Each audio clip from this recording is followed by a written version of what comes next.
Everyone comes from somewhere, and that place from which they're from has a unique culture, unique food, and very unique traditions.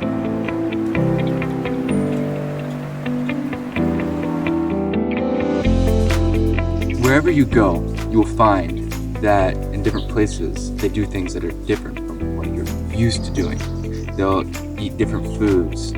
The culture is different. Things that look differently. People talk a little bit differently.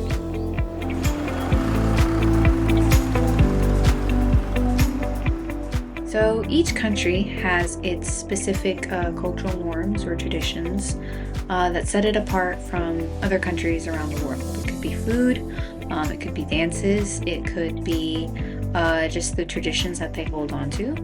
Here in Uganda, one of the things that I really appreciate about Ugandan culture is how welcoming the people are here. They're very friendly, very easy to talk to. If you go over to their house, they're very hospitable. Very giving and very generous, and I really appreciate that about Ugandan culture. Also here we have several different types of foods that set us apart from the other neighboring countries. We have posho here. It's this white stuff that's kind of like really mushy rice. Well, I know that other African countries have their own version of posho. I'm quite sure that our posho is unique to Uganda. We also have this thing called Rolex. Well, I wish I had one right now, but I don't. It's something like a burrito, like an egg burrito, but instead of a tortilla, it's made with this thing, a flatbread called chapati. And it basically just has eggs and onions and tomatoes in it. And it's really good. All around the world, there are traditions that are different from other traditions. Even the way people shop is different.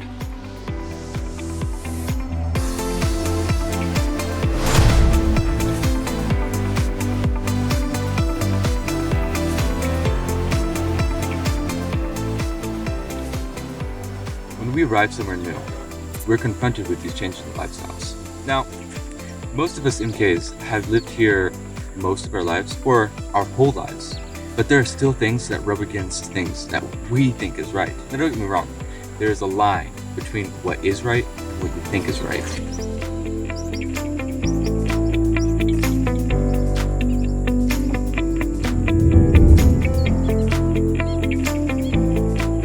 The way you think things should be done, because that's what you've always done, that would be your preference.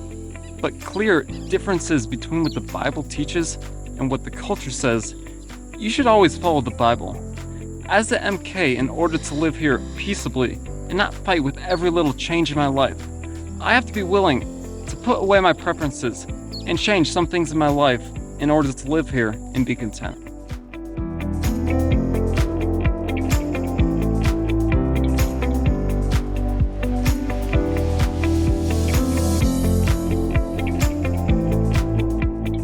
I like French food.